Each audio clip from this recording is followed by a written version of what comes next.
everybody. My name is Dee. I blog at kindlingwild.com. It is a homeschool blog. You can find me on Instagram and Facebook at kindlingwild as well. But today I'm making a pregnancy video. These are the things I'm thinking about right now. So these are the things I'm writing blog posts about.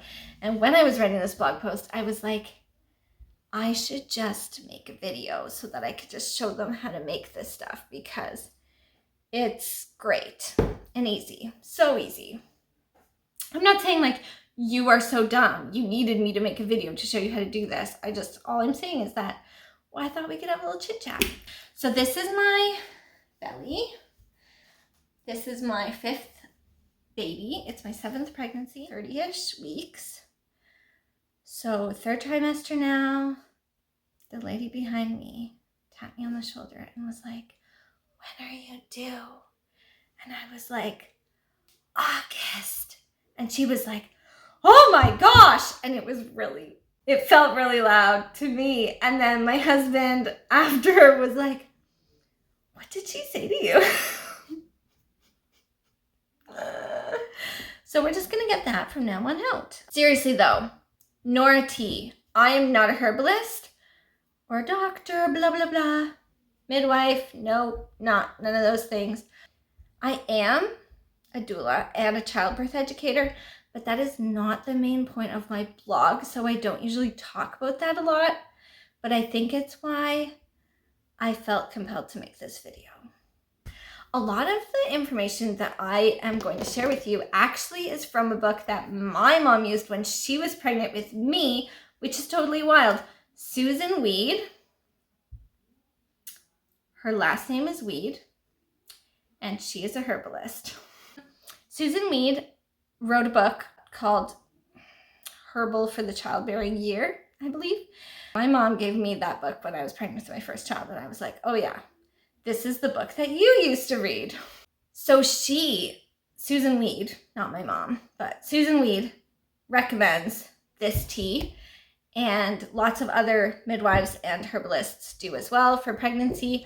I did a whole blog post that I will link below, and it's all about the tea. It's called NORA Tea, which stands for Nettle, Oatstraw, red raspberry leaf, and alfalfa.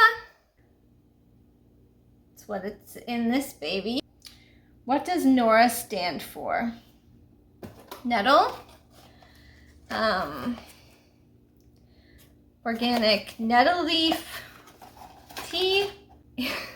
You probably, if you find it in your garden, lots of people don't like that because it spreads like wildfire and it really does make quite a nasty stinging rash if you fall into a patch of it.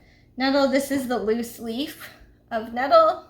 The O in NORA is for Oatstraw. So Oatstraw, yeah, like oats.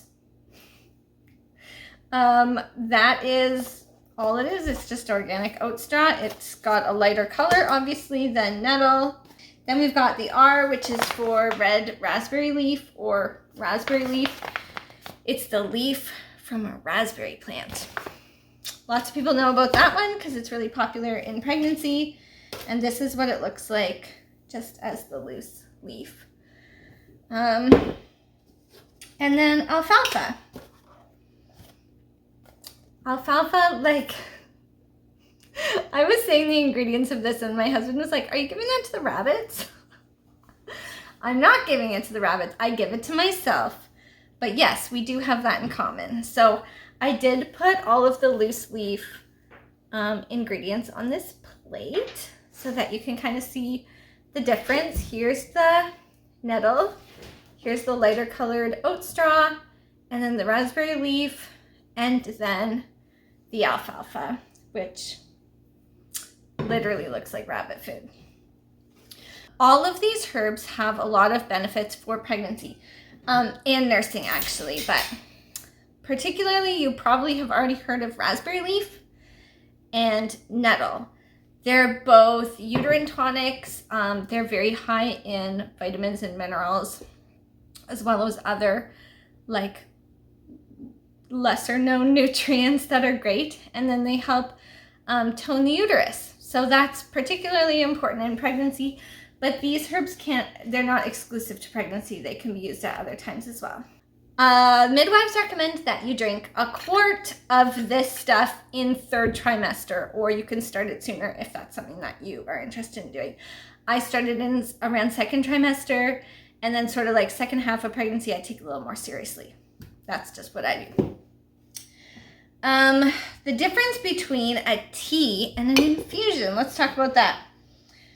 So you guys know how to make tea. You like put your tea bag into your boiling water, and it tastes, in this case, kind of grassy, a little bit earthy. I love it. I think it's delicious, but some people don't like it. But and then you leave it in there for a couple of minutes, and then you take your tea bag out. And then if you left it for longer, it would just get stronger. So if you wanted to make a basic infusion, even just letting it steep for 15 minutes makes a basic infusion.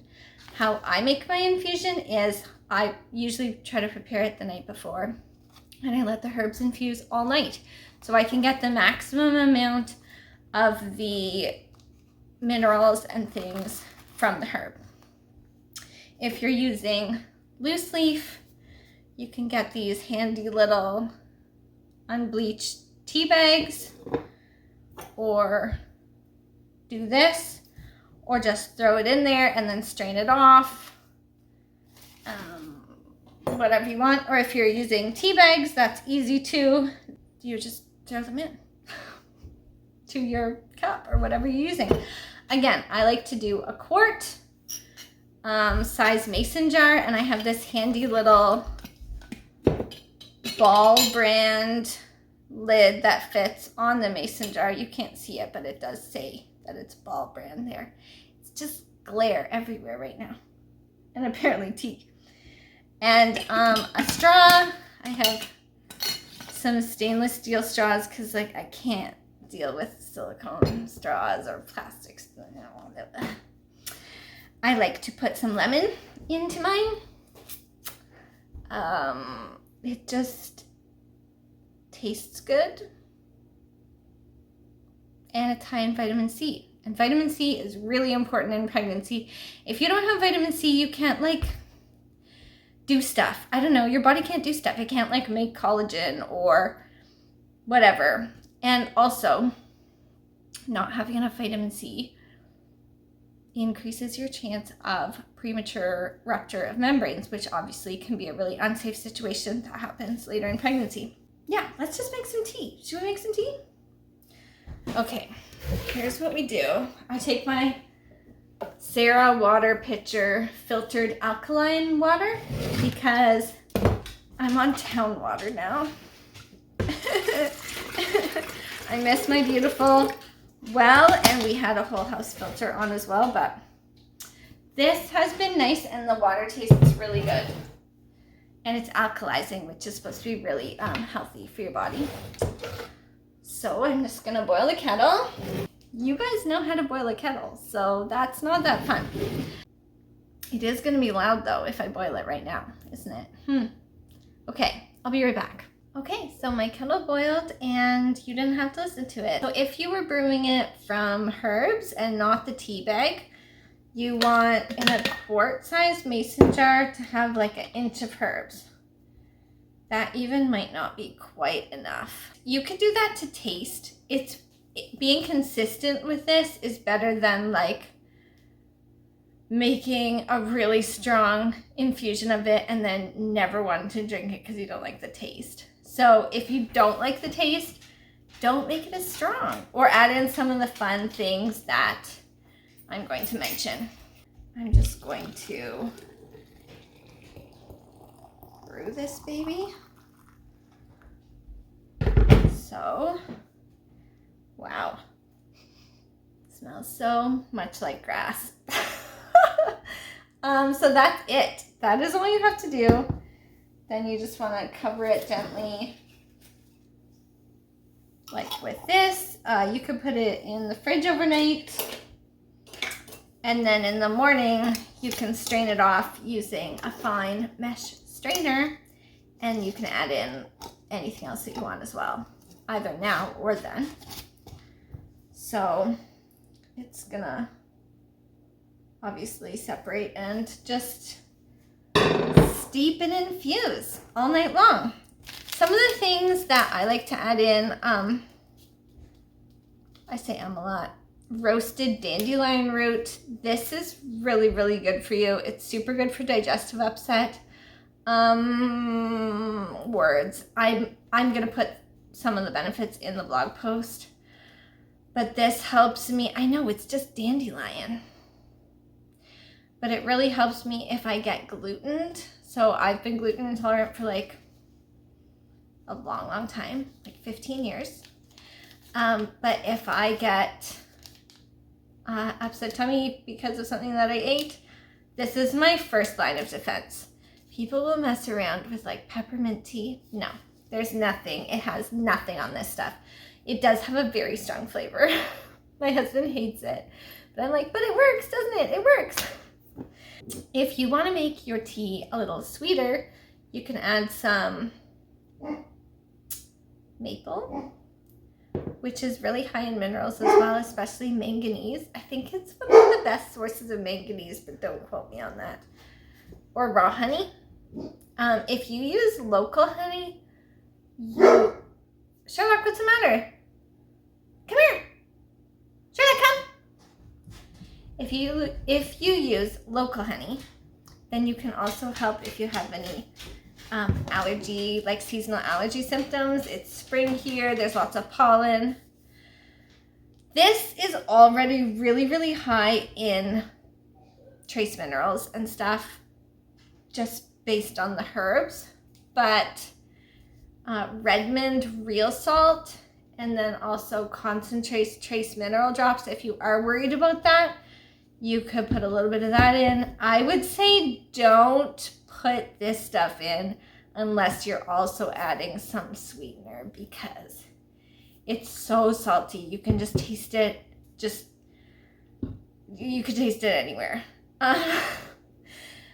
So like I said, I love to add lemon, so I'll just put a little bit of lemon in. I don't like too much lemon. It's just a little bit is really nice.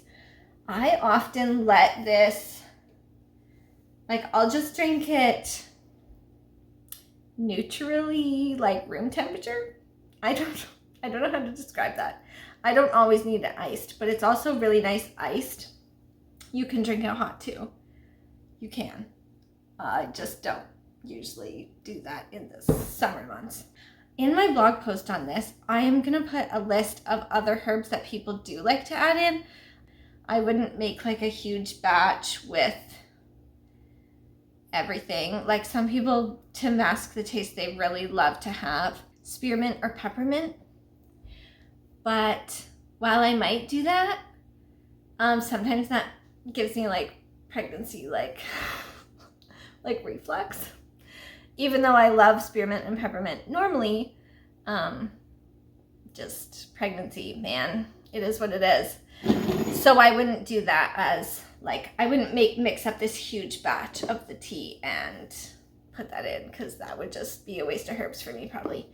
Also, if you do want to mix up a big batch of tea, peppermint is an anti-galactagogue, which means that it can lower your breast milk supply. Some people can have a cup of peppermint tea and it's completely fine. Other people have like one peppermint candy and notice a drop in their milk supply when they're breastfeeding. It's really individual. I will drink peppermint tea. I like it. I don't drink it during pregnancy, but because I can't. But I'll drink it postpartum and have a totally fine milk supply. It does not affect me. That would be fine for me. But if you're planning on making this tea and you're gonna drink it all through trimester and you're gonna keep drinking it all when you're breastfeeding your baby and you don't know whether or not peppermint affects you, I just wouldn't add that one. It just might not turn out very well for you. Blackstrap molasses is a really, I know, Who talks about blackstrap molasses anymore? Did you guys even know what I was going to say when I said blackstrap? Like, what is she saying? Blackstrap molasses is another like sweetener. You could put it in, especially if you're really working on your iron levels. Now, a lot of these herbs do have iron in them, and it can be a lot better and more bioavailable to your body to be actually using actual plants, or say liver, like eating steak and stuff like that, in order to get your iron. Another food-based way to get iron is blackstrap molasses. It's just really high in it. I don't know. It just is what it is. If you like the lemony flavor, you might like lime, or lemon balm, which is another herb. That's pretty self-explanatory, right? Like this, I don't know. Any questions?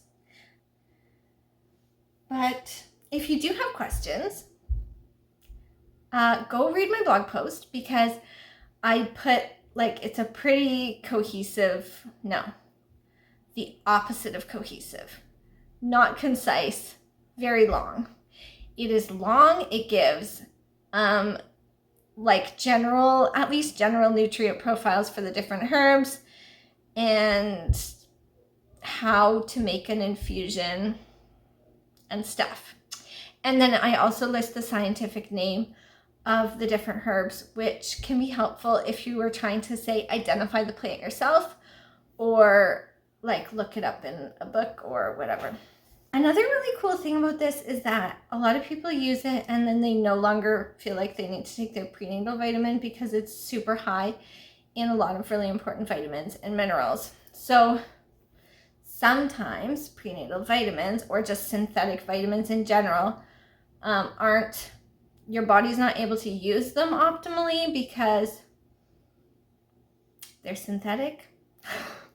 So sometimes it can just be better to get it right from the plants. And then also, if you guys have bought good vitamins, mine are not cheap.